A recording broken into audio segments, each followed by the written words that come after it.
আবুল খায়ের রহমাতুল্লাহ আলাইহি বলেন, আমি ওই মুরাকাবার মধ্যে চিন্তা করতে লাগলাম, আমি মানুষের ঘরে খাবার খাই বিদায় আমার ইবাদত আল্লাহ তাআলার কাছে কবুল হয় না।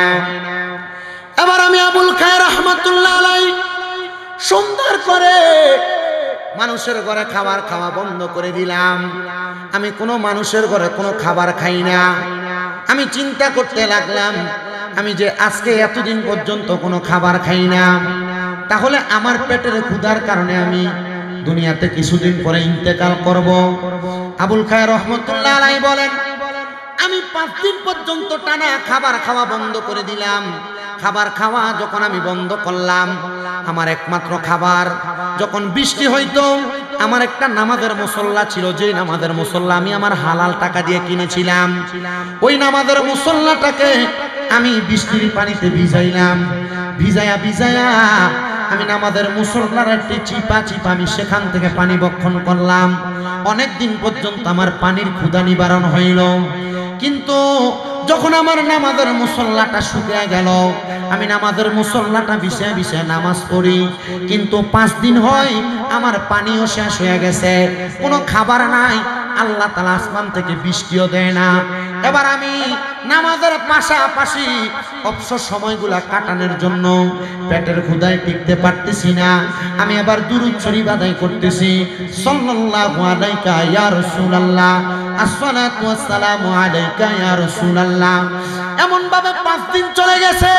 5 দিনের মাথায় আমি ক্ষুধার জ্বালা সহ্য করতে না পাইরা আমার আল্লাহ তাআলার কাছে সিজদায় পড়ে রইলাম। আমি সিজদার মধ্যে ঘুমন্ত অবস্থায় ছিলাম। এমন টাইমে আমি নামাজের সিজদার মধ্যে দেখতেছি আমার ঘরের মধ্যে একটা নূরের আলো ঝলমল ঝলমল করতেছে। আমি মাথাটা উঠানোর চেষ্টা করলাম, কিন্তু আমার ঘরটা অন্ধকারটা এমন আলোকিত হয়ে গেছে। এই অন্ধকার ঘরটা আলোকিত হওয়ার কারণে আমি আমার চোখটা ঠিক মতো খুলতে পারতেছিলাম না। আমি আবার চোখ খোলার চেষ্টা করলাম, আমি চোখটা খুলতে পারতেছিলাম না। এমন টাইমে আমার কে যেন একজন আইসা ডাক দিতেছে, এই আল্লাহর বান্দা ঘুম থেকে জাগ্রত হও। আমি জিজ্ঞাসা করলাম, মান আনতা, আপনি কে? উনি আমার পরিচয় দেয়, আমি হইলাম নবীজির ইসলামের ৪র্থ খলিফা, আমার নাম হলো হযরতে আলী কাররামাল্লাহু ওয়াজহু। উনি ডাক দিয়ে বলেন, আপনি কেন আমার ঘরের মধ্যে আগমন করি নাই? ইসলামের প্রথম খলিফা হযরতে আবু বকর সিদ্দিক তোমার ঘরে আগমন করেছে। ইসলামের দ্বিতীয় খলিফা হযরতে ওমর ফারুক রাদিয়াল্লাহু তাআলা তোমার ঘরে আগমন করেছে। ইসলামের তৃতীয় খলিফা হযরতে ওসমান জিন্নুরাইন তোমার ঘরে আগমন করেছে। আমরা 4 জন না, শুধু আমাদের মাঝখানে দেখো একজন দাঁড়িয়ে আছে, তিনি হইল রাহমাতুল লিল আলামিন নবীজি তোমার ঘরের মধ্যে হাজির হয়েছে। জবান খুলে জোরে জোরে পড়েন সুবহানাল্লাহ। আল্লাহর বান্দা বলে, জগতের মানুষ, ও দুনিয়ার মানুষ, শোনো, রহমতের নবীকে আমার ঘরের মধ্যে দেখার পরে আমি ঘুম থেকে উঠার চেষ্টা করলাম, আমি উঠতে পারলাম না। আমাকে হযরতে আলী কাররামাল্লাহু ওয়াজহু আমার হাতের মধ্যে, মানে ডান হাতের মধ্যে ধইরা আমার ঘরের মধ্যে সিজদা থেকে উঠায় বসাইলেন। উনি এটা স্বপ্ন দেখতেছেন। তিনি বলেন, আমাকে যখন উঠাইলেন আমি দেখলাম আমার নবীজির নূরানি চেহারা মোবারক আমার চোখের সাথে পড়া। নবীজি আমারে বলতেছে, আরে আবুল খায়ের, আল্লাহর বান্দা, তুমি দুনিয়া জমিনে হারাম খাবার খাও নাই, পানি চিপা খাইছো, যেই পানি তুমি মেঘের পানি, আল্লাহর সৃষ্টি, আল্লাহর দেওয়া। দুনিয়ার কোন মানুষের খাবার তুমি তোমার পেটের মধ্যে ঢুকাও নাই। তোমার উদ্দেশ্য ছিল তোমার ইবাদতগুলা আল্লাহর কাছে গ্রহণযোগ্য বানাইবা। তাহলে তুমি কেন এই খাবারগুলা খাইলা না? আমি বুঝতে পারলাম। আজকে 5 দিন তোমার কাছে কোনো পানি নাই, খাইতে পারো না। বান্দা বলো, এখন যে সিজদা দিয়ে আসো, তুমি কি খাইতে পারলে তোমার কাছে ভালো লাগবে? উনি বলেন, অন্য কোনো কিছু লাগবে না, আমি যদি সামান্য একটু রুটি খাইতে পারতাম আমার পেটের ক্ষুধা নিবারণ হয়ে যাইত। এবার আল্লাহর হাবিব সাল্লাল্লাহু আলাইহি ওয়াসাল্লাম ওনাকে ঘুমের ঘরে স্বপ্নের মধ্যে নবীজির আস্তিন মুবারকের ভিতর থেকে একটা রুটি বের করলেন। বের করে বললেন, নে আল্লাহর বান্দা, তোর জন্য, তোর এত কষ্টের জন্য আমার পক্ষ থেকে তোকে একটা রুটি হাদিয়া দেওয়া হইল। জোরে বলেন। খাবার অনেক দিন খায় না।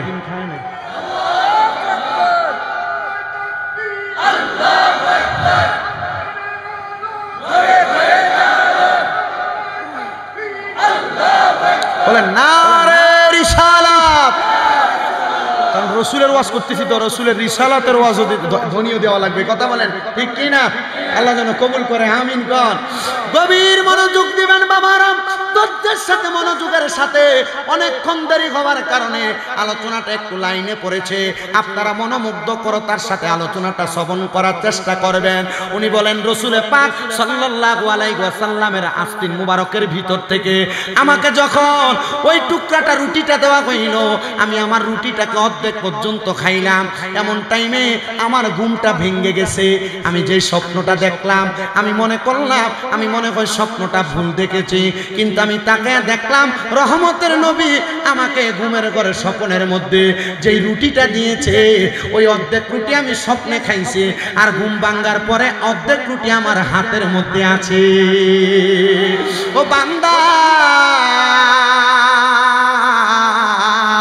আমি বুঝতে পারলাম আল্লাহ তাআলার কোনো বান্দা যদি হক ভাবে চলার জন্য, হালাল ভাবে চলার জন্য দুনিয়াতে কষ্ট করে, আল্লাহর পক্ষ থেকে বান্দার জন্য সহযোগিতা আসে। আমি বুঝলাম রহমতের নবী আমাকে একটা রুটি দিয়ে সহযোগিতা করেছে।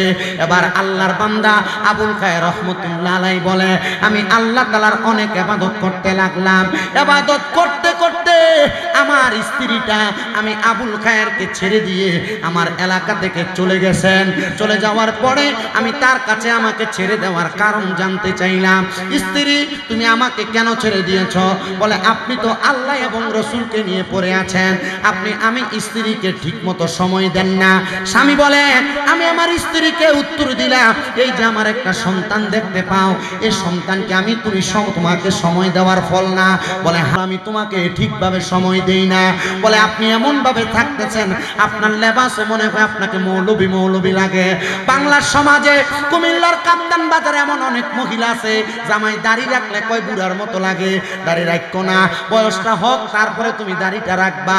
না রে মুসলমান না, একটা কথা মনে রাখবা, অন্ধকার কবরে গেলে তোমার স্ত্রী তোমাকে একটা আমল দিয়ে সহযোগিতা করবে না, কিন্তু ওই দাড়ি ছাড়া যদি তুমি কবরে যাও, রহমতের নবী যদি কবরে তোমাকে বলে তোমাকে আমি চিনি না, কবরে উত্তর দেওয়ার মতো কোনো উত্তর পাইবা না। এই জন্য একটা কথা মনে রাখবা, নবীর সুন্নত দাড়িটা তুমি পালন করবা। আবুল খায়ের রহমতুল্লাহ আলাইহি বলে, আমার স্ত্রী আমাকে ত্যাগ করে দিয়ে চলে গেছে, আর আমার স্ত্রী আমাকে ছেড়ে দিয়ে যাওয়ার পরে আমি আমার সন্তানটাকে নিয়ে আল্লাহ তাআলার ইবাদতে মশগুল থাকতাম। আমার সন্তান একদিন আমার জন্য খাবার সংগ্রহ করার জন্য গেলেন। যাওয়ার পর ওই স্পেন এলাকার একজন বাদশাহ, এই আবুল খায়ের রহমতুল্লাহ আলাইহির বাড়ি হচ্ছে স্পেনে। কোথায়? হুজ্জাতুল্লাহিল আলামিন কিতাব, দ্বিতীয় খণ্ড 245 নাম্বার থেকে 47 নাম্বার পৃষ্ঠা পর্যন্ত এই ঘটনা দেওয়া।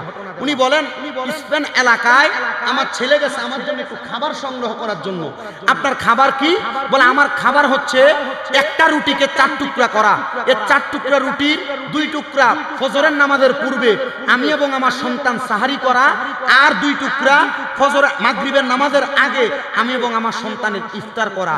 আমরা এভাবে সময় কাটাইতাম, কারণ আমরা চিন্তা করতাম দুনিয়াতে বেশি খাইতে গেলে আমার খাবারের মধ্যে হারাম যুক্ত হওয়ার সম্ভাবনা আছে, আর যদি খাবারে হারাম যুক্ত হয় ইবাদত কবুল হবে? বলেন, ইবাদত কবুল হবে? উনি বলেন, আমার সন্তান যখন স্পেন এলাকার মধ্যে গেলেন আমার জন্য খাবার সংগ্রহ করার জন্য, স্পেনের বাচ্চা আমার সন্তানটাকে আটক করেছে। আমি বড় চেষ্টা করলাম, আমার সন্তান কোনোদিন খারাপ হইতে পারে না। আল্লাহর কাছে দোয়া করলাম, আল্লাহ তাআলা আপনি আমার সন্তানটাকে মুক্তির একটা ব্যবস্থা করে দেন। দেখলাম আমার সন্তান মুক্তি হয় নাই। আমি ইরাদা করলাম, আমি আমার বিচারটা রহমতের নবীর দরবারে দিয়ে আসব, মানে মদিনা শরীফ দিয়ে আসব। আল্লাহর বান্দা উনি বলেন, আমি রওনা করলাম মদিনা শরীফের উদ্দেশ্যে। যাওয়ার পথে ওই স্পেনের বাদশা সেনাপতির সাথে আমার রাস্তায় দেখা। জিজ্ঞাসা করলেন, হে আবুল খায়ের, আল্লাহর নেককার বান্দা, আপনি কোথায় যান? বলে, স্পেনের বাদশা নাকি আমার সন্তানকে অন্যায়ভাবে অ্যারেস্ট করেছে, গ্রেফতার করেছে, তার নামে বিচার দেওয়ার জন্য আমি আমার রহমতের নবীর দরবারে যাচ্ছি। কারণ রহমতের নবীর দরবারে বিচার দিলে ওইটার বিচার পাওয়া যায়, কারণ রহমতের নবীর একটা কথাও আমার আল্লাহ তাআলা ফিরিয়ে দেন না। নবীর একটা উপাধি মুস্তাজাবাতুদ দাওয়াত, মানে নবী কোনো দোয়া করলে আল্লাহ তাআলা দোয়াটা কবুল করতেন। সুবহানাল্লাহ। এর জন্য তিনি নবীজির দরবারে রওনা করলেন। তিনি বলেন, আমি নবীজির রওজা মুবারকের সামনে যাইয়া আমি আমার রহমতের নবীকে ডাক দিলাম, ইয়া রাসূলুল্লাহ, ইয়া হাবিবাল্লাহ, আপনার কদম মুবারকের মধ্যে আমার সালাম। উনি বলেন, স্পেন থেকে হাইটা হাইটা মদিনাতে আসার কারণে আমার শরীরটা বড় ক্লান্ত হয়ে গেছে। ওই ক্লান্ত শরীরটা নিয়ে আমি আমার নবীজির মসজিদে নববীর পাশে একটা পিলারের সাথে হেলান দিয়ে আমি চক্ষুটা খাইটা ঘুমাইতে রাখলাম। এমন টাইমে আমি দেখলাম আমার চোখের সামনে ওই যে আমাকে রুটি দিয়ে সহযোগিতা করেছে ওই রহমতের নবী আমার স্বপ্নে আবার হাজির হয়ে গেছে। মারহাবা। আমি বললাম, ইয়া রাসূলুল্লাহ, ইয়া হাবিবাল্লাহ, নবী গো, আপনি কেন এখন আবার আমার স্বপ্নে হাজির হইলেন? নবী আমার বলে, রে আল্লাহর বান্দা, তুমি আমার কাছে আসছো তোমার সন্তানকে স্পেনের বাদশা আটক করেছে এই বিচার দেওয়ার জন্য। যাও, যাইয়া দেখবা তোমার সন্তানকে স্পেনের বাদশা ছেড়ে দিয়েছে। উনি বলেন, আমি আবার ঘুমটা থেকে জাগ্রত হইয়া রহমতের নবীর দরবারে সালাম দিয়ে আবার রওনা করলাম আমি স্পেনের উদ্দেশ্যে। যাইতে যাইতে আমার বাড়ি পর্যন্ত যখন আমি গেলাম, আমি যাইয়া দেখলাম আমার সন্তান চুলার মধ্যে আমার জন্য খানা পাকাইতেছে। জিজ্ঞাসা করলাম, কিরে সন্তান, তোমাকে ছাড়লো কে? বলে, স্পেনের বাদশা আমাকে ছেড়ে দিয়েছে। খানা কার জন্য পাকাও? সন্তান বলে, বাবা আপনার জন্য। কিরে তুমি কি খবর পাও নাই তোমার বাবা যান তোমার জন্য বিচার দেওয়ার জন্য রহমতের নবীর দরবারে গেছে? বলতেছে, হ্যাঁ খবর পাইছি, তবে আমাকে যখন স্পেনের বাদশা ছেড়ে দিয়েছে আমাকে বলছে আমি যেন বাড়িতে আইসা আপনার জন্য ভালো ভালো খাবার পাকাই। এরা কেন? এখন খাবার পাকানো লাগবে না, চলো আমরা স্পেনের বাদশার কাছে চলে যাই। স্পেনের বাদশার সামনে যাইয়া আল্লাহর বান্দা ডাক দিয়া বলে, ওগো বাদশা, আপনার কাছে জানতে চাই আমার সন্তানকে আপনি কেনই বা অ্যারেস্ট করলেন, আবার কেন ছেড়ে দিলেন? বাদশা ডাক দিয়া কয়, আমি যদি জানতাম ও আল্লাহর বান্দা তুমি দুনিয়ার জমিনের মধ্যে আল্লাহ তাআলাকে এত বড় খুশি করে রাখছ, আল্লাহর কসম আমি কোনোদিন তোমারে আঘাত করতাম না, মানে তোমার সন্তানকে আমি অ্যারেস্ট করতাম না। বলে, কারণ কি? তাহলে ছাড়লা কেন? বলে, গতকালকে রাত্রবেলা যখন আমি ঘুমাইলাম, আমি ঘুমের ঘরে স্বপ্ন দেখলাম রহমাতুল লিল আলামিন মুহাম্মাদুর রাসূলুল্লাহ আমি বাদশার ঘরের মধ্যে হাজির হয়ে গেছে। আমি বাদশাকে বলতেছি, ওরে বাদশা, তুমি যে আমার গোলাম আমার পাগলের সন্তানটাকে অ্যারেস্ট করেছো, সে আজকে অনেক দিন সন্তানের জ্বালায় সন্তানের টেনশনে ইবাদতটা মনোযোগ সহকারে করতে পারতেছে না। তুমি যদি মারা যাওয়ার পরে আমি রাসূলের সুপারিশ চাও, মারা যাওয়ার পরে আমি নবীজির শাফায়াত চাও, আল্লাহর কসম তুমি বাদশা ওই আবুল খায়ের নামক আল্লাহর বান্দার সন্তানটাকে ছেড়ে দাও। আরে নবীজির সুপারিশ পাওয়ার আশায় আপনার সন্তানটাকে আমি ছেড়ে দিয়েছি, আপনার সন্তানটাকে আমি ছেড়ে দিয়েছি। উনি বলেন, রহমতের নবী, তোমাকে যেহেতু আমার সন্তানের ব্যাপারে সুপারিশ করেছে স্বপ্নের মধ্যে, তাহলে আমার বিশ্বাস আল্লাহর কোন বান্দা যদি দুনিয়ার জমিনের মধ্যে নবীকে অধিক পরিমাণ স্মরণ করে, বছর জ্বালাইয়া বান্দাকে জাহান্নামের মধ্যে কথা বলার সুযোগ দেওয়া হবে। তাকাসসুর নামক একটা জায়গার মধ্যে 3000 বছর জ্বালায় আপনাকে আমাকে দাঁড় করানো হবে। যদি আপনি বেনামাজি হন, যদি আপনি হারামখোর হন, যদি আপনি দুনিয়ার জমিনের মধ্যে আল্লাহ তাআলার ইবাদতকারী বান্দা না হন, যদি আপনি কুফরি করনেওয়ালা হন, যদি আপনি মুশরিক হন, কিন্তু নামাজি যারা, ইমানদার যারা, তাদের ব্যাপারে একটা সুখবর আছে। কোরআনের মধ্যে আমি আয়াতের পরে ব্যাখ্যা করতেছি। আল্লাহর নবী বলে, ওই জাহান্নামের মধ্যে যখন তোমারে প্রবেশ করানো হবে, সর্বনিম্ন 3000 বছর জাহান্নামের আগুনে জ্বালানো হবে। আর এই আগুনে জ্বালাইয়া 3000 বছর পরে বলা হবে, বান্দা কি বলবা বলো। তখন বান্দা 3000 বছর আগুনের মধ্যে পুড়তে পুড়তে শরীরটা এমন আংরা হয়ে যাবে, বান্দা বলবে পানি পানি পানি বলে বান্দা 3 বার চিৎকার করবে।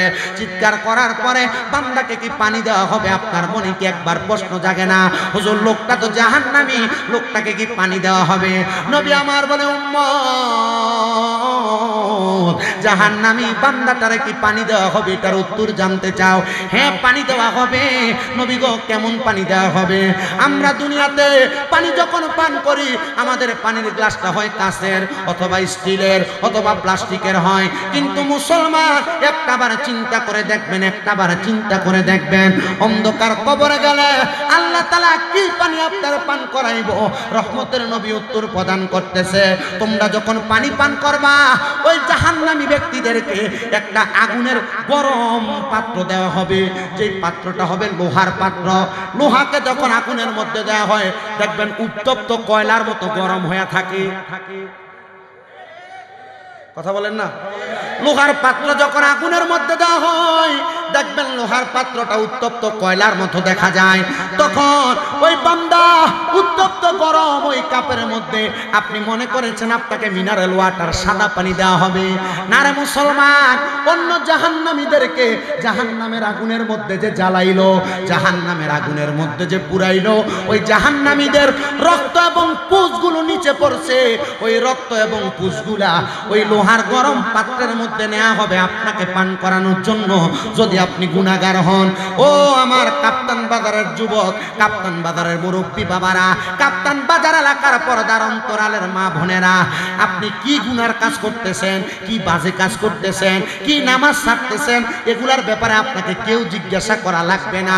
রাত্রবেলা ঘুমায়া বালিশের মধ্যে মাথাটা রাইখা ডান হাতের তালুটা আপনার গালের নিচে দিয়া পাগুলা বইটা চিন্তা করবেন, আপনি যেভাবে চলাফেরা করতেছেন, এইভাবে চলাফেরা করার কারণে আপনি জান্নাতে যাবেন কিনা, আপনি কবরে গেলে কোন জায়গায় যাবেন, জান্নাতে না জাহান্নামে, একবার আপনি চিন্তা করবেন, দেখবেন আপনি আপনার উত্তরটা পেয়ে যাবেন।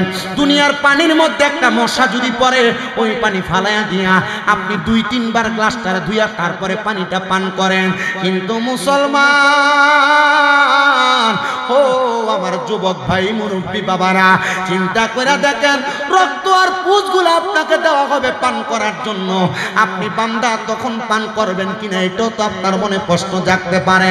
সাহাবায়ে কেরাম আমার রাসূল সাল্লাল্লাহু আলাইহি ওয়াসাল্লাম নবীরে বলে, ইয়া রাসূলুল্লাহ, ওই উম্মতগুলা কি তখন ওই পানি পান করবে নাকি? নবী আমার বলে, হ্যাঁ হ্যাঁ পান করবে। নবী গো, এই পানি কেমনে তারা পান করবে? বলে, সামনে কোনো তরল পদার্থ না থাকার কারণে বান্দা ওই অন্য জাহান্নামীদের রক্ত পুঁজগুলা পান করতে থাকবে। রক্ত পুঁজগুলা যখন পান করবে, বান্দার জিহ্বা সহ পেটের নাড়ি বুড়িগুলা পায়খানার রাস্তা দিয়ে বের হয়ে যাবে। হায় রে, কেমন লাঞ্ছনাকর শাস্তি আপনাকে আমাকে কবরের মধ্যে দেওয়া হবে। সাহাবায়ে কেরাম এই কথাগুলা শুনে শুনে কান্না করে, ইয়া রাসূলুল্লাহ, এমন কঠিন শাস্তি দেওয়া হবে ওই মানুষগুলার যারা দুনিয়াতে নিকৃষ্ট নিষ্কৃষ্ট। নবী আমার বলে, উম্মত,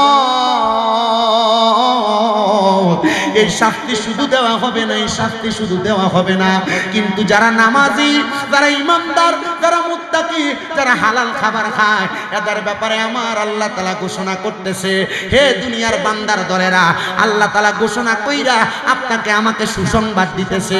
আল্লাহ কয়, বান্দা, ইন্নাল্লাযীনা আমানু ওয়া আমিলুস সলিহাতি, নিশ্চয়ই যারা ইমানদার এবং যারা নেক আমল করে, ভালো কাজ করে, আল্লাহ কয়, উলাইকা হুম খায়রুল বারিয়া, এরা হইল দুনিয়ার জমিনের মধ্যে সবচাইতে উৎকৃষ্ট বান্দা, সবচাইতে ভালো বান্দা, সবচাইতে নেককার বান্দা। ও নামাজিরা, তোমাদেরকে আল্লাহ কোরআনে ভালো বলেছে। ও নামাজিরা, আল্লাহ তোমাদেরকে কোরআনে ভালো বলেছে। ও জিকির করনেওয়ালারা, আল্লাহ তোমাদেরকে কোরআনে ভালো বলেছে। ও দুনিয়াতে হালাল খানেওয়ালা বান্দারা, আল্লাহ তোমাকে কোরআনের মধ্যে ভালো বলেছে। ও দুনিয়াতে হালাল ভাবে চলনেওয়ালা বান্দারা, আল্লাহ তোমারে কোরআনের মধ্যে ভালো বলেছে। তাহলে তুমি ভালোভাবে কেন থাকতে চাইতেছো না? বান্দা কয়, ভালোভাবে থাকবো, আল্লাহ তাআলা জান্নাতের মধ্যে আমারে কেমনে রাখবে? একবার চিন্তা করেন, আপনাদের এলাকার মধ্যে যে বাড়ি ভাড়া দেওয়া হয়, দোকান ভাড়া দেওয়া হয়, কেউ যদি বলে একটা বাসার মধ্যে 1 মাসের বেতন দেওয়া লাগবে 10,000 টাকা, আপনি কি বাসা না দেখে বেতন ভাড়া রাজি হয়ে যাবেন? বাসা না দেখে রাজি হবে কেউ? সাহাবায়ে কেরাম নবীকে প্রশ্ন করছি, ইয়া রাসূলুল্লাহ, আপনি যে বললেন যারা ঈমান আনছেন এবং যারা নেক আমল করছেন তাদেরকে যে ভালো বললেন, এই ভালোটার কারণে আমরা কবরে গেলে কি পাবো? মারহাবা কোন? আচ্ছা কবরে কি পাবো এটা আমাদের জানার দরকার আছে না? কথা বলে না, জানার দরকার আছে না? বলে কি পাবো? নবীজি এদের দিকে তাকায়, মুস্কি মুস্কি হাসে, চোখ মুবারকের পানি পড়ে। ইয়া রাসূলুল্লাহ, মুস্কি হাসতেছেন, আবার চোখের পানিও পড়তেছে, কারণটা কি? আল্লাহর হাবিব বলে খবরটা বড় সুখবর। জোরে বলেন মারহাবা। ইয়া রাসূলুল্লাহ, ইয়া হাবিবাল্লাহ, নবীজি আপনার কাছে জানতে চাই ওই সুখবরটা কি সুখবর? এবার আমার নবী আল্লাহ তাআলার কোরআন তেলাওয়াত করে জানায়া দেয়, জাযাউহুম ইনদা রাব্বিহিম জান্নাতু আদনিন তাজরি মিন তাহতিহাল আনহার আল আনহারু খালিদিনা ফিহা আবাদা রাদিয়াল্লাহু আনহুম ওয়া রাদু আন যালিকা লিমান খাশিয়া রাব্বা। জবান খুলে উচ্চ কণ্ঠে জোরে জোরে পড়েন না সুবহানাল্লাহ। দুনিয়ার মুসলমানেরা, ও কাপ্তান বাজার এলাকার যুবক, একটু মনোযোগ দিয়ে বয়ানটা শ্রবণ করার চেষ্টা করবা। আল্লাহ কয়, বান্দা তোমার কেমন শান্তি দেওয়া হবে কবরের মধ্যে। জাযাউহুম ইনদা রাব্বিহিম, আমার আল্লাহর কাছ থেকে তুমি বান্দা একটা পুরস্কার পাইবা।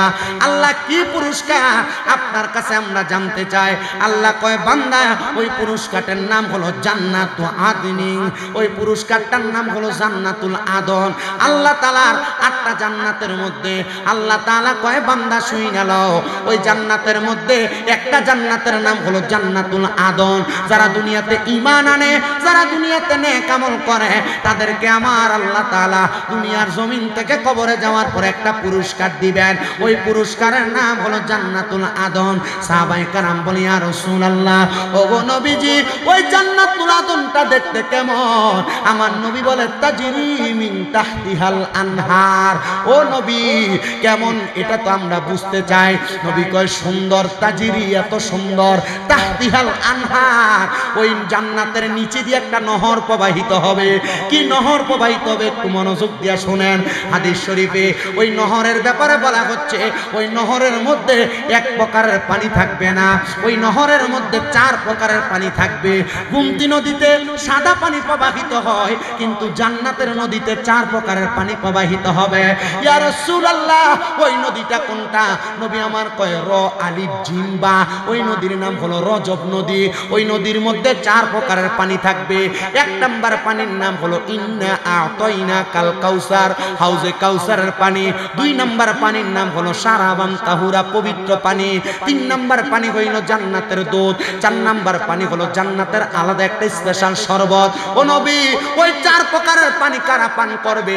এবার হাদিস শরীফের মধ্যে বলতেছে, 1 নাম্বার কাউসারের পানি তারা পান করবে যারা দুনিয়াতে আল্লাহ এবং রাসূলকে তার জানের চাইতে বেশি ভালোবেসেছে।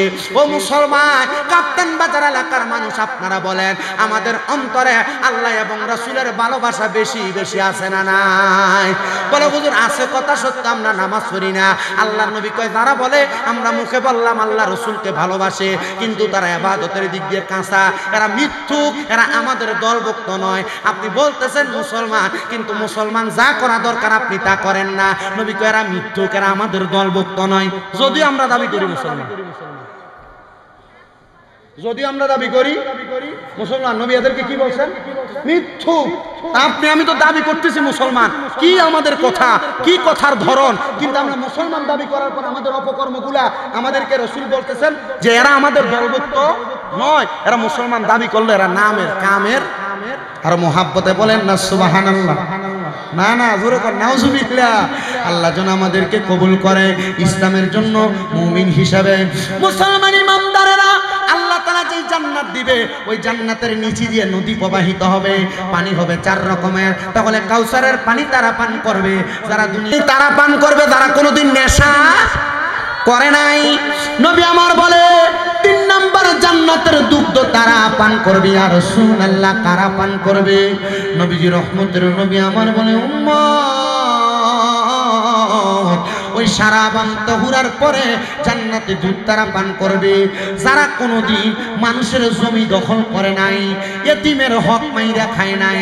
এবার বলেন আমাদের সমাজের মধ্যে এতিমের হক মাইরা খাওয়া লোক আছে না নাই? অনেক আছে। মা বাপ মারা যাওয়ার পরে বোনকে তার সম্পত্তি বুঝিয়ে দেয় না। অনেক লোক আছে মা বাপ মারা যাওয়ার পরে ভাইয়ের সম্পদ বুঝিয়ে দেয় না। অনেক আছে সমাজের মধ্যে ফিতনা ফাসাদ করে, মানুষের সম্পদ নিয়ে অকাট্যভাবে দখল করে খায়। মুসলমান মনে রাখবেন, জান্নাতের দুধ ওই ব্যক্তি কোনোদিন পান করতে পারবে না।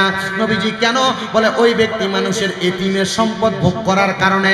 আর 4 নাম্বার, জান্নাতি লাবান পান করবে, জান্নাতের স্পেশাল শরবত পান করবে। নবীজি তারা কারা বলে? যারা কোনোদিন দুনিয়ার জমিনের মধ্যে মিথ্যা কথা বলে নাই।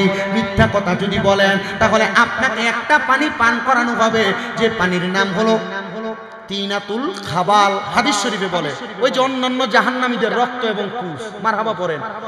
আপনাদের অতিথি আসছে, একটা তাকবীর দিবেন না? আলহামদুলিল্লাহ পড়েন, মহাব্বতে পড়েন আলহামদুলিল্লাহ। আপনাদের কি কষ্ট হচ্ছে কোনোভাবে? আপনার কি মনে হইতেছে যে ওয়াজগুলা কাজে লাগবো? পিছন দিয়ে একজন কইতেছে ওয়াজ গরম হইতেছে না, কি লেগে জানি। আমার ওয়াজের ধারাবাহিকতা হলো, আমি আগে আপনাকে কোরআন হাদিস যদি না বলি, কিনা কইছে এক কলম ফইরা আমি ওয়াজ করতেছি। আমি পড়ালেখা করতেছি, আমি স্টুডেন্ট, কুমিল্লা আলিয়া মাদ্রাসায় কামেন ফার্স্ট ইয়ার, মানে প্রথম বর্ষে পড়তেছি। কুমিল্লা আলিয়ায় বাংলায় অনার্স ফাইনাল ইয়ারে পড়তেছি। আমি যা পড়তেছি আপনাকে তা বলতেছি। যদি এখন কোরআন হাদিস সম্মত কথাগুলো আপনাকে না বলে দিয়ে যায়, তখন আগামীকালকে ঠিক সেটাই বলবে যে আসলে কোরআন হাদিসের কিছু বলে নাই। এতক্ষণ যা বলছি কোরআন হাদিস সম্মত কিনা। কালকে যেগুলা বিরোধিতা করবে মনে করেন হয় সুদখোর, নয় ঘুষখোর, নয় ফরের হক মাইরা খায়, নয় হারাম খায়, নয় নেশা করে। কারণ এই কথাগুলো তাদের বিরুদ্ধেই গেছে। কি কথা বলেন না কেন? যদি আমার একটা কথাকে সে অস্বীকার করে, তাহলে মনে করবেন এই কথাকে আমারকে অস্বীকার করা না কোরআনকে অস্বীকার করা। আমি কোরআন থেকে বলছি, আপনার ভালো লাগলে মানবেন, না লাগলে অস্বীকার করে আপনি আপনার মতো থাকবেন। কিন্তু যদি গীবত করেন, আল্লাহর নবী বলে আল গীবাতু আশাদ্দু মিনাজ জিনা, গীবত যদি কেউ করে তাহলে এই জিনার গুনাহ তার আমলনামায় দেওয়া হয়। নবীজি জিনার গুনাহ কি বলে? নবীজি বলতেছে কেউ যদি কারোর নামে গীবত করে, তাহলে সেই ব্যক্তি তার আম্মার সাথে, তার মায়ের সাথে 70 বার মেলামেশা করলে যে গুনাহ হবে, তার আমলনামায় সেই গুনাহ হবে। তো আপনারা যারা এখানে বসছেন, মানুষের নামে চা দোকানে বৈশা, রাস্তাঘাটে বৈশা গীবত করতে বড় সাবধান। কেন? কারণ আপনি আপনার মায়ের সাথে মেলামেশা করলে যে গুনাহ, এই গীবত করার কারণে আপনার আমলনামায় সেই গুনাহ হবে। তো এমন জিনা করা ব্যক্তি কি, ওই যে আগে দিয়ে বলছিলাম, জিনা যারা করে তারা কি ইমানদার থাকে না কাফের হয়? বলেন, ইমানদার থাকে না কাফের হয়? আপনি কাফের রূপান্তরিত হয়ে যাবেন। তাহলে গীবত করা যাবে? নবীজি আবার অন্য হাদিসে বলছেন যে দুনিয়ার মানুষ শোনো, দুনিয়াতে কোনো মানুষ যদি গীবত করে, ওই ব্যক্তিকে যদি বলা হয় তুমি তোমার মরা ভাইকে সামনে রেখা তার শরীরের এক টুকরা গোস্ত কামড়ায় খাও, খাইতে পারবা? নবীজি বলছে রহমতের নবীজির উত্তর, না খাইতে পারবে না, কিন্তু যারা গীবত করে সেজন্য তার মৃত ভাইয়ের গোস্ত কামড়ায় খায়। মুহাব্বতে পড়েন নাউজুবিল্লাহ। এবার গভীর মনোযোগ দিবেন। আল্লাহর নবী বললেন সেই ব্যক্তির জান্নাতের নদীর মধ্যে পানি হবে 4 প্রকারের। নবীজি ওই জান্নাতের মধ্যে আমরা কতদিন থাকব? নবী বলেন খালিদিনা ফিহা আবাদা, ওই জান্নাতের মধ্যে চিরস্থায়ী বাসিন্দা হয়ে থাকবা। শেষে একটা শব্দ যোগ করে দিয়েছে আবাদা। ওই জান্নাত থেকে বান্দা বাহির হইতে চাইবে না। ইয়া রাসূলুল্লাহ, ও মায়ের নবীজি, ওই জান্নাতে কারা কারা থাকবে আপনার কাছে জানতে চাই। নবী আমার বলে রাদিয়াল্লাহু আনহু ওয়া রাদু আন, যারা আল্লাহর প্রতি খুশি হয়েছে, আল্লাহ যাদের প্রতি খুশি হয়েছে, ওই জান্নাতের মধ্যে সেই ব্যক্তি থাকবে। ইয়া রাসূলুল্লাহ, এমন একটা উদাহরণ আমরা জানতে চাই। হুজ্জাতুল্লাহিল আলামিন নামক একটা কিতাবের 2য় খণ্ডের 255-45 নম্বর পৃষ্ঠার মধ্যে একটা ঘটনা উল্লেখ করা। যেই ব্যক্তি আমার আল্লাহ তাআলার প্রতি খুশি, আমার আল্লাহ তার প্রতি খুশি। নবীজি কেমনে গো? আল্লাহর হাবিব সাল্লাল্লাহু আলাইহি ওয়াসাল্লামের ওই আশিক বলতেছেন, ওনার নাম হযরতে আবুল খায়ের রাহমাতুল্লাহ আলাইহি। তিনি বলেন আমি আমার আল্লাহ তাআলার ইবাদত অধিক সময় করতাম, কিন্তু ইবাদত করতে করতে মানুষ আমারে ভালোবাসে, পছন্দ করে, কিন্তু আমি দেখলাম আমি যে ইবাদত করতেছি আমার ইবাদতগুলো আল্লাহর কাছে কবুল হইতেছে না। আচ্ছা, আপনি যদি দেখেন আপনি নামাজ পড়তেছেন, রোজা রাখতেছেন, হজ করেন, যাকাত দেন, কিন্তু আপনার ইবাদতগুলো আল্লাহর কাছে কবুল হচ্ছে না, আপনি কি বলবেন? এই ইবাদত করে কোনো লাভ আছে? উনি বলেন আমি চিন্তা করলাম আমার ইবাদত কেন কবুল হচ্ছে না। এটার জন্য আমি একটা ইবাদতের সন্ধান পাইলাম, যে ইবাদতের নাম হলো তাহাজ্জুদের নামাজ। বলেন কিসের নামাজ? উনি বলেন আমি তাহাজ্জুদের নামাজের নিয়ত করলাম। এখানে অনেক ভাইয়ারা আছেন 5 ওয়াক্ত নামাজ পড়েন, আপনাদের কাছে বলবো যদি বিপদে থাকেন, অভাবে থাকেন, কঠিন রোগ বিমার থাকে, আপনারা তাহাজ্জুদের নামাজ পড়বেন। এখানে অনেকে আছেন বিদেশ যাইতে পারেন না, অনেকে আছেন ব্যবসা করেন বরকত হয় না, আপনাদের কাছে আমার আবদার হলো তাহাজ্জুদের নামাজ পড়বেন। কিভাবে? 2 রাকাত করে 4 রাকাত, 4 রাকাত পড়ার পর সূরা ফাতিহা, সূরা ইখলাস 3 বার, সুবহানাল্লাহ, আলহামদুলিল্লাহ, লা ইলাহা ইল্লাল্লাহ এই জিকিরগুলো করে 12 রাকাত পড়বেন। এইভাবে 12 রাকাত করে আল্লাহর কাছে চোখের পানি ফালাইয়া সেজদা দিয়ে কান্না করবেন। বিদেশ যাইতে পারেন না, আল্লাহ আপনার বিদেশ যাওয়া কনফার্ম করাবেন। অভাবে আছেন, অভাব দূর করবেন। রিজিক নাই, রিজিকের ফয়সালা করে দিবেন। অনেক মা বোনেরা গর্ভে সন্তান আসে না, আপনার সন্তানের জন্য কত জায়গায় কত কিছু করলেন। আমি বলবো মা, শামীম রেজা আপনার সন্তানের মতো এখন থেকে তাহাজ্জুদের নামাজ পড়েন, আল্লাহ তাআলা আপনাকে নেক সন্তান দান করবে। এবার হযরতে আবুল খায়ের রহমতুল্লাহ আলাইহি বলেন, আমার ইবাদত কবুল হচ্ছে না, আমি যখন স্বপ্ন দেখলাম আমি আল্লাহ তাআলার কাছে কান্না করতে লাগলাম তাহাজ্জুদের নামাজ পড়া। যখন তাহাজ্জুদের নামাজ পড়ে কান্না করতেছি, হঠাৎ করে আমি ওই সময় দেখলাম আমার মুরাকাবার মধ্যে কে যেন একজন বসে আছেন, আর উনি আমাকে বলতেছেন, এ আবুল খায়ের, তোমার নামাজ কেন কবুল হচ্ছে না জানো? বলে কারণ কি? বলে তোমার পেটের মধ্যে অধিকাংশ খাবার হারাম। অধিকাংশ খাবার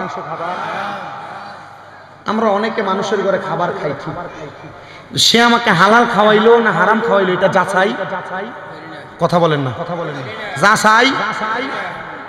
এই বিপদটার ভিতরে আমরা হুজুররা বেশি আছি। কেন? মসজিদের চাকরি করি, মসজিদের চাকরি করার কারণে এই চাকরির মনে করেন যে সান্নিধ্যে থাকাতে সভাপতি, সেক্রেটারি, এলাকার যে কোনো কেউ দাওয়াত দিল, দাওয়াতে গেলাম, এ হারাম খায়, এ ঘুষ খায়, এ পরের হক মেরা মেরা খায়, বা এলাকার যে কোনো মানুষ দাওয়াত দিল তার ঘরে খাবার খাইলাম। এখন যদি দাওয়াতে না যায় হুজুরের চাকরি শেষ। কথা বলে না কেন? আমি আমার মসজিদে একদিন বইলা দিছি, যদি কোনো মানুষ হারাম খান, ঘুষ খান, পরের হক মেরা মেরা খান, আমারে কোনোদিন দাওয়াত দিয়েন না। উত্তর হুজুর, কারণ উত্তর হইল হারাম খাওয়ার কারণে আমি যে ইবাদত করব আমার ইবাদত আল্লাহর কাছে কবুল হবে না। আমি যে আপনার এতগুলা মানুষের দায়িত্ব নিয়ে মসজিদের ইমামতির জায়গায় দাঁড়াইলাম, আমার নামাজই যদি না হয় তা আপনারা নামাজ কেমনে হবে? হুজুর কথা সত্য, কথা সত্য। তা আপনারা যারা এখানে আছেন পরের ঘরে খাইতে একটু সাবধান, কিন্তু আপনারা যদি এলাকার ভিতরে যে বড় অনুষ্ঠানটা হয় এই অনুষ্ঠানটা করে এলাকা সুদ করবে, টাকার অভাব নাই, বিশাল অনুষ্ঠান করছে, আপনি এর দাওয়াতে আগে যান, কারণ দাওয়াতে না গেলে আপনার ইজ্জত থাকবে না, বাইসা চলে না, নামাজও আল্লাহর কাছে কবুল হবে না। আবুল খায়ের রহমাতুল্লাহ আলাইহি বলেন, আমি ওই মুরাকাবার মধ্যে চিন্তা করতে লাগলাম আমি মানুষের ঘরে খাবার খাই বিদায় আমার ইবাদত আল্লাহ তাআলার কাছে কবুল হয় না। এবার আমি আবুল খায়ের রহমাতুল্লাহ আলাইহি সুন্দর করে মানুষের ঘরে খাবার খাওয়া বন্ধ করে দিলাম। আমি কোনো মানুষের ঘরে কোনো খাবার খাই না। আমি চিন্তা করতে লাগলাম আমি যে আজকে এতদিন পর্যন্ত কোনো খাবার খাই না, তাহলে আমার পেটের ক্ষুধার কারণে আমি দুনিয়াতে কিছুদিন পরে ইন্তেকাল করব। আবুল খায়ের রহমাতুল্লাহ আলাইহি বলেন, আমি 5 দিন পর্যন্ত টানা খাবার খাওয়া বন্ধ করে দিলাম।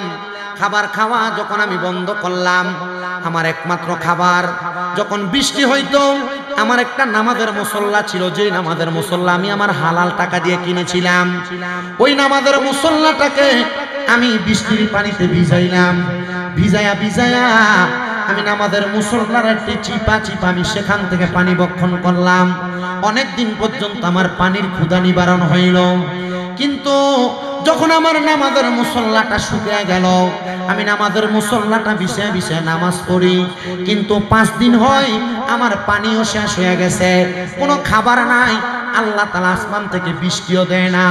এবার আমি নামাজের পাশাপাশি অবসর সময়গুলা কাটানোর জন্য পেটের ক্ষুধায় টিকতে পারতেছি না, আমি আবার দুরূদ শরীফ আদায় করতেছি, সাল্লাল্লাহু আলাইকা ইয়া রাসূলুল্লাহ, আসসালাতু ওয়াসসালামু আলাইকা ইয়া রাসূলুল্লাহ। এমন ভাবে 5 দিন চলে গেছে। 5 দিনের মাথায় আমি ক্ষুধার জ্বালা সহ্য করতে না পাইরা আমার আল্লাহ তাআলার কাছে সেজদায় পড়ে রইলাম। আমি সেজদার মধ্যে ঘুমন্ত অবস্থায় ছিলাম।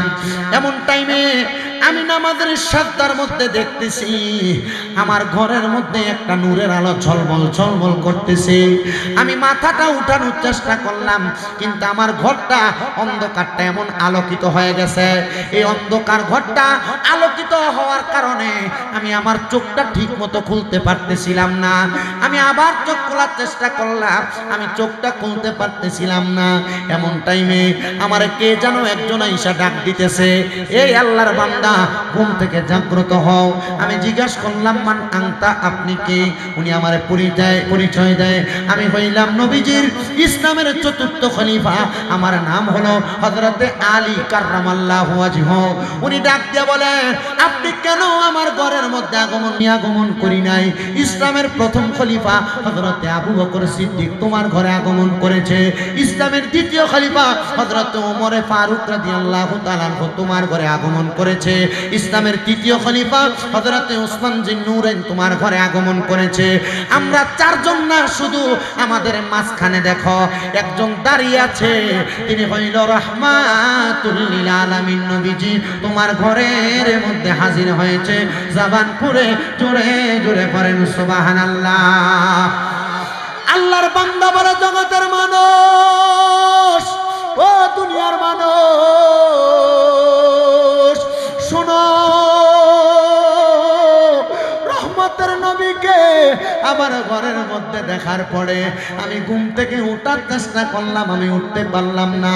আমাকে হযরতে আলী কাররামাল্লাহু ওয়াজহু আমার হাতের মধ্যে, মানে ডান হাতের মধ্যে ধইরা আমার ঘরের মধ্যে সেজদা থেকে উঠায় বসাইলেন। উনি এটা স্বপ্ন দেখতেছেন। তিনি বলেন, আমাকে যখন উঠাইলেন আমি দেখলাম আমার নবীজির নূরানি চেহারা মোবারক আমার চোখের সাথে পড়া। নবীজি আমারে বলতেছে, আরে আবুল কায়ের আল্লাহর বান্দা, তুমি দুনিয়া জমিনে হারাম খাবার খাও নাই, পানি চিপা চিপা খাইছো, যেই পানি তুমি মেঘের পানি, আল্লাহর সৃষ্টি, আল্লাহর দেওয়া। দুনিয়ার কোন মানুষের খাবার তুমি তোমার পেটের মধ্যে ঢুকাও নাই। তোমার উদ্দেশ্য ছিল তোমার ইবাদতগুলা আল্লাহর কাছে গ্রহণযোগ্য বানাইবা। তাহলে তুমি কেন এই খাবারগুলা খাইলা না? আমি বুঝতে পারলাম। আজকে 5 দিন তোমার কাছে কোনো পানি নাই, খাইতে পারো না।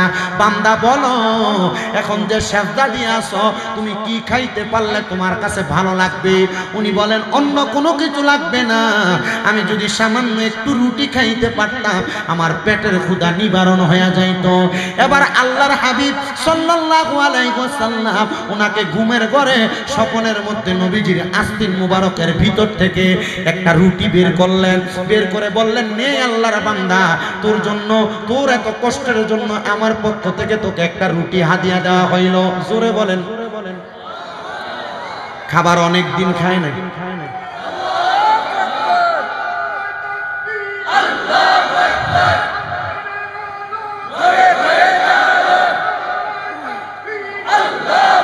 বলেন নারে রিসালাত। কারণ রসুলের ওয়াজ করতেছি তো, রসুলের রিসালাতের ওয়াজ ধ্বনিও দেওয়া লাগবে। কথা বলেন ঠিক কি না? আল্লাহ যেন কবুল করে, আমিন কর। গভীর মনোযোগ দিবেন বাবারা, ধৈর্যের সাথে, মনোযোগের সাথে। অনেকক্ষণ দেরি হওয়ার কারণে আলোচনাটা একটু লাইনে পড়েছে, আপনারা মনোমুগ্ধকরতার সাথে আলোচনাটা শ্রবণ করার চেষ্টা করবেন। উনি বলেন, রসুলে পাক সাল্লাল্লাহু আলাইহি ওয়াসাল্লামের আস্তিন মুবারকের ভিতর থেকে আমাকে যখন ওই টুকরাটা রুটিটা দেওয়া হইল, আমি আমার রুটিটাকে অর্ধেক পর্যন্ত খাইলাম। এমন টাইমে আমার ঘুমটা ভেঙে গেছে। আমি যে স্বপ্নটা দেখলাম, আমি মনে করলাম, আমি মনে হয় স্বপ্নটা ভুল দেখেছি, কিন্তু আমি তাকে দেখলাম রহমতের নবী আমাকে ঘুমের ঘরে স্বপ্নের মধ্যে যেই রুটিটা দিয়েছে, ওই অর্ধেক রুটি আমি স্বপ্নে খাইছি, আর ঘুম ভাঙার পরে অর্ধেক রুটি আমার হাতের মধ্যে আছে। ও বান্দা,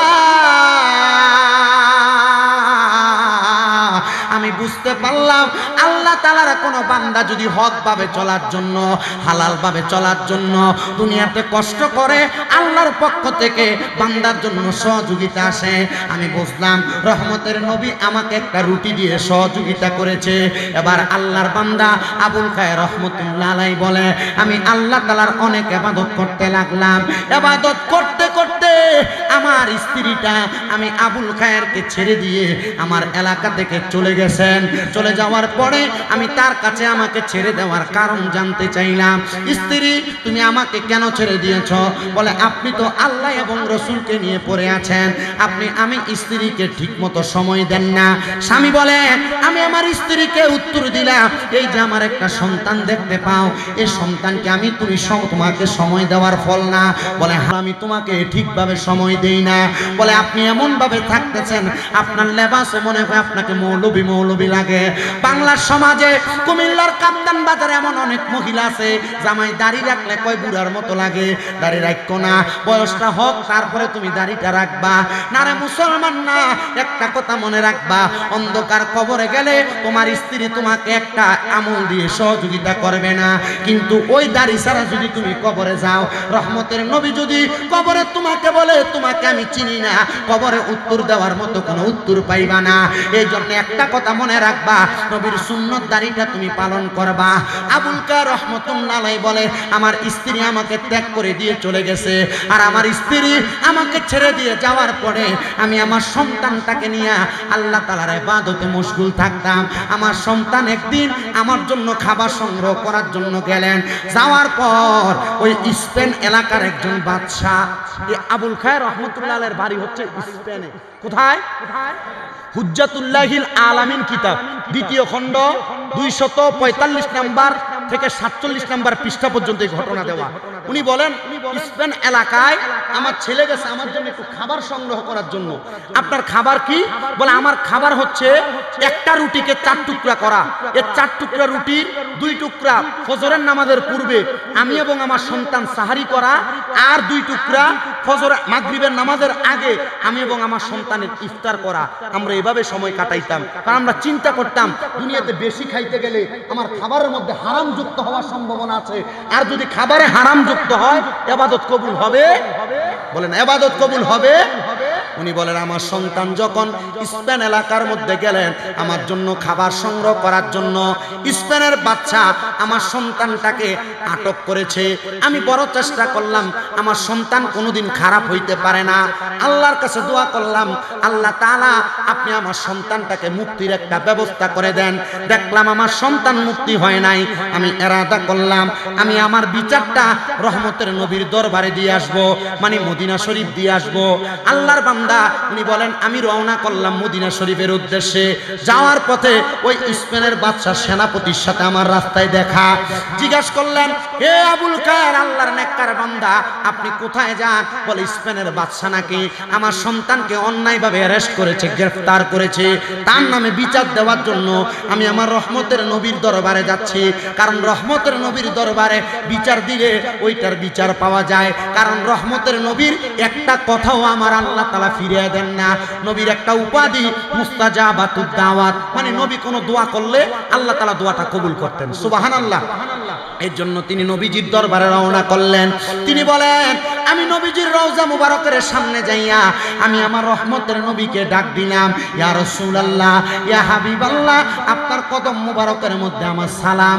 উনি বলেন, স্পেন থেকে হাইটা হাইটা মদিনাতে আসার কারণে আমার শরীরটা বড় ক্লান্ত হয়ে গেছে। ওই ক্লান্ত শরীরটা নিয়ে আমি আমার নবীজির মসজিদে নববীর পাশে একটা পিলারের সাথে হেলান দিয়ে আমি চক্ষুটা খাইটা ঘুমাইতে রাখলাম। এমন টাইমে আমি দেখলাম আমার চোখের সামনে ওই যে আমাকে রুটি দিয়ে সহযোগিতা করেছে ওই রহমতের নবী আমার স্বপ্নে আবার হাজির হয়ে গেছে। মারহাবা। আমি বললাম, ইয়া রাসূলুল্লাহ, ইয়া হাবিবাল্লাহ, নবী গো, আপনি কেন এখন আবার আমার স্বপ্নে হাজির হইলেন? নবী আমার বলে, রে আল্লাহর বান্দা, তুমি আমার কাছে আসছো, তোমার সন্তানকে স্পেনের বাদশা আটক করেছে এই বিচার দেওয়ার জন্য। যাও, যায়া দেখবা তোমার সন্তানকে স্পেনের বাদশা ছেড়ে দিয়েছে।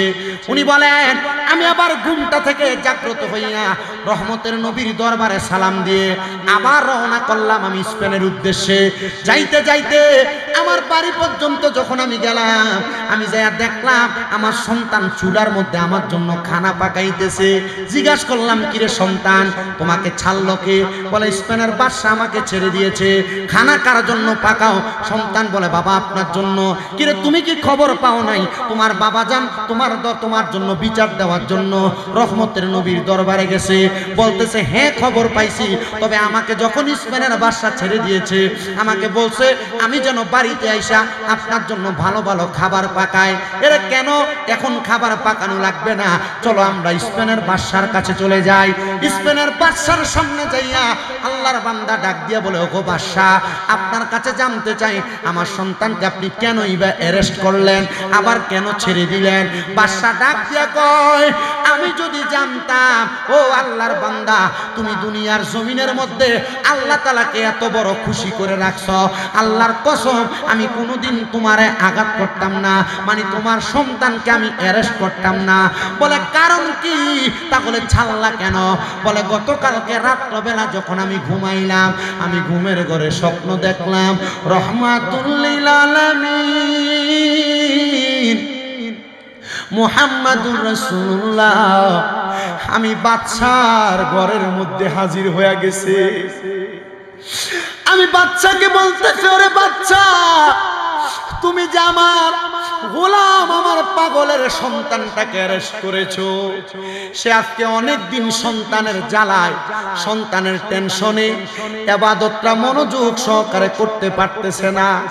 তুমি যদি মারা যাওয়ার পরে আমি রাসূলের সুপারিশ চাও, মারা যাওয়ার পরে আমি নবীজির শাফায়াত চাও, আল্লাহর কসম তুমি বাদশাহ ওই আবুল খায়ের নামক আল্লাহর বান্দার সন্তানটাকে ছেড়ে দাও।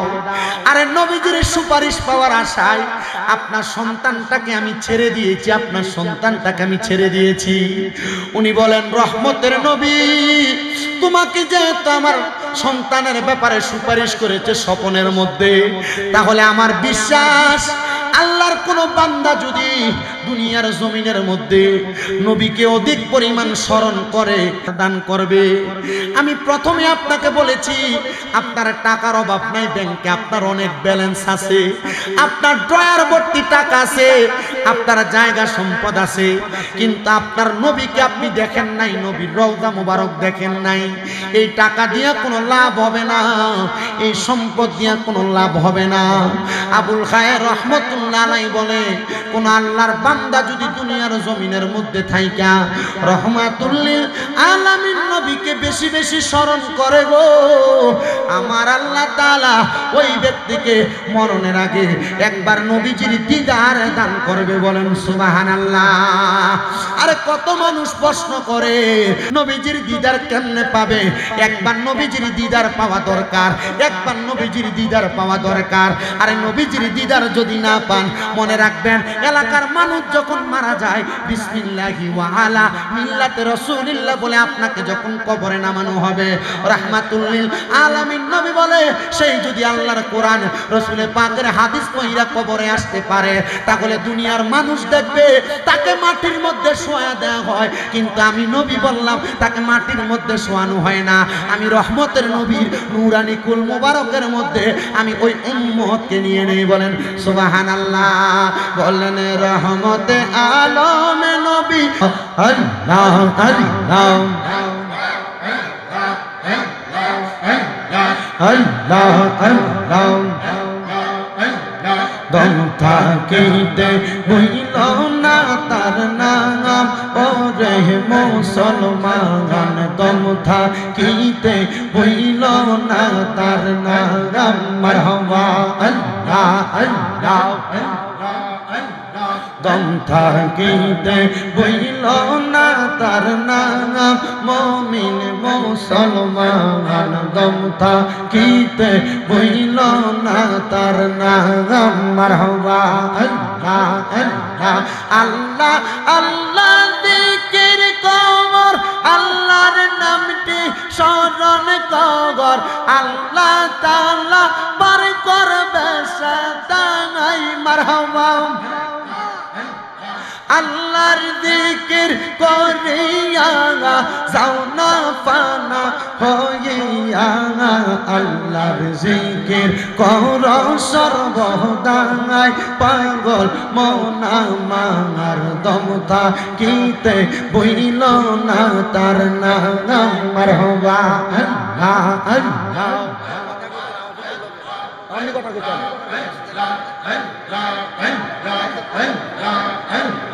আল্লাহ আল্লাহ আল্লাহ আল্লাহ দমে দমে জফর নাম আল্লাহ আল্লাহ দমে দমে মারহাবা আল্লাহ আল্লাহ দমের উপর বাড়িঘর দম চাপিলে সবই পর দমের উপর বাড়িঘর দম চাপিলে সবই পর দমে দমে তালাশ কর কে আছে আপন মারহাবা আল্লাহ আল্লাহ দমে দমে মারহাবা আল্লাহ আল্লাহ কে বা তোমার বইনো ভাই সঙ্গের সাথী কেহ নাই কে বা তোমার বইনো ভাই সঙ্গের সাথী কেহ নাই পরকালে যাইবার বেলা কাউরে পাইবা না মারহাবা আল্লাহ আল্লাহ জিকির করেন আল্লাহ এলাকা স্বর নাই আল্লাহ আল্লাহ আসিলে তুফান বাগুবে না গরবান আসিলে তুফান বাগুবে না গরবান মন পাখি উইরা যাবে নিজম জঙ্গলাই দমে দমে মারহাবা আল্লাহ আল্লাহ নবী ছাড়া আপন কে গহনা হাই রে মুমিন ভাই নবী ছাড়া আপন কে গহনা মারহাবা আল্লাহ আল্লাহ নবী মাতৃ গর্বে আসিয়া পিতা হারা হইয়া এতিম রূপে আসলেন এই দনাই রব্বি হাবলি উম্মতি কান্দন দয়াল নবীজি এখন তো কান্দন মদিনা হাই রে মুমিন ভাই নবী সারাই আমরার বান্ধব কে নাই মারহাবা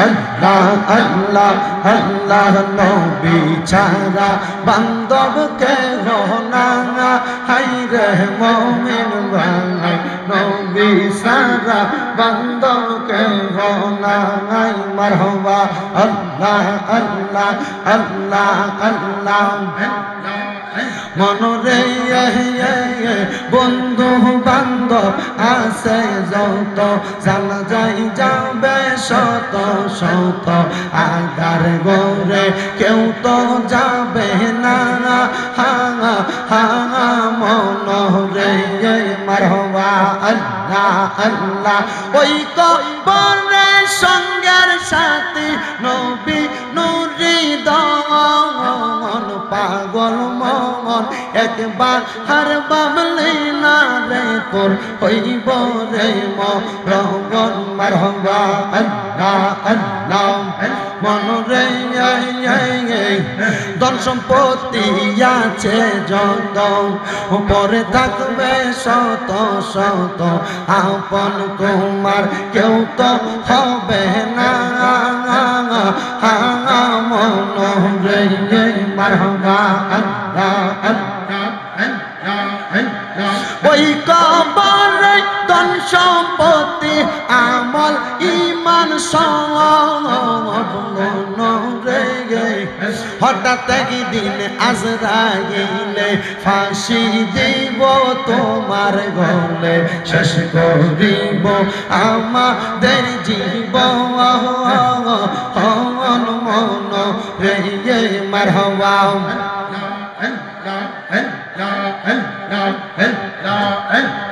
লা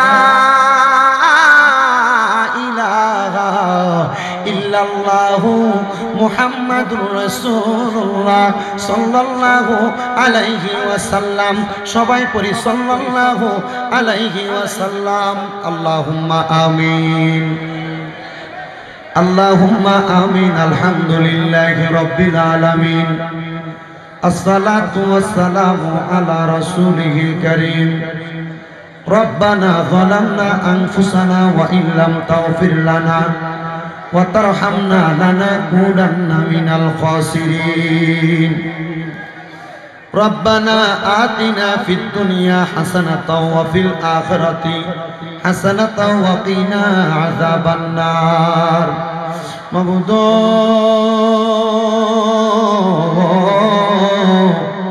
ও দয়াল আল্লাহ একটু রহমতের নজর করে তাকে দেখেন আল্লাহ। এই কুমিল্লা জেলার অন্তর্গত সদর থানাধীন কাপ্তান বাজার বাটার পুকুর পার আল আমিন ফুরকানিয়া মাদ্রাসা সংলগ্নে এলাকাবাসীর আয়োজনে সুন্দর ওয়াজ ও দোয়ার মাহফিলের ইন্তজাম করে আমার সঙ্গে আমার দাড়ি পাকা বয়স্ক বাবারা, যুবক নওজোয়ান ভাইয়েরা, ছোট্ট ছোট্ট মাসুম বাচ্চারা, বিশেষ করে উলামায়ে কেরাম, তালেবুল ইলমরা, পর্দার অন্তরালের আমার কত মা বোনেরা আজকের মুনাজাতের মধ্যে হাত বাড়াইছে আল্লাহ। যার হাতটা তোমার কাছে মায়া লাগে, পছন্দ হয়, ওই হাতের উসিলায় আমরার জীবনের গুনাহ মাফ কইরা আমরারে বেগুনাহ মাসুম বান্দা বানায়া দাও আল্লাহ। তুমি যদি আমরারে মাফ কইরা দাও আল্লাহ, তুমি কারোর কাছে কোনো জবাবদিহিতা করা লাগবে না। যদি রহমত দিয়া ভরপুর কইরা দাও আল্লাহ, তোমার রহমতের কোনো কমতি হবে না।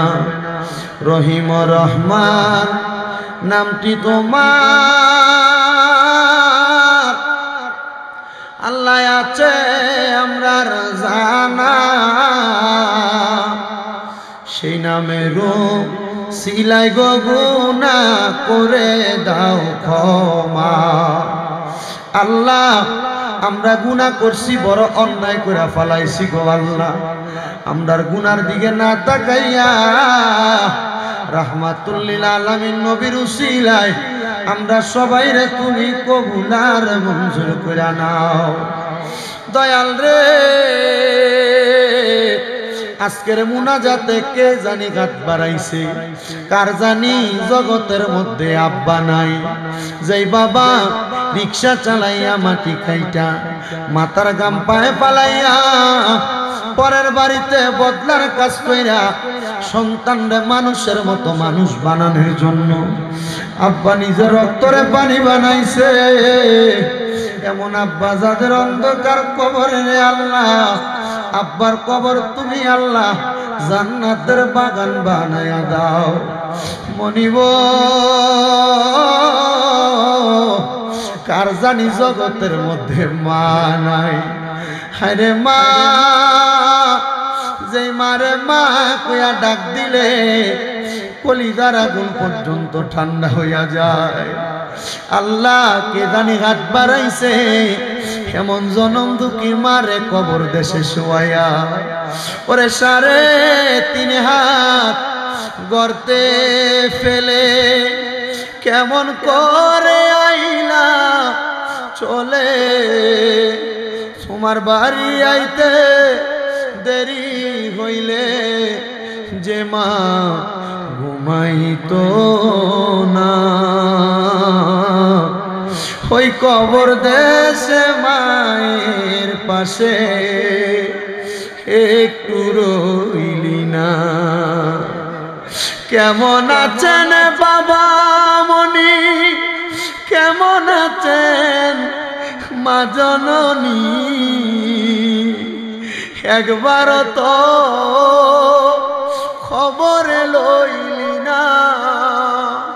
ওই মা বাবার মনে কষ্ট দিয়া দুনিয়াতে বাইচা থাইকা শান্তি তুমি সন্তান পাইবা না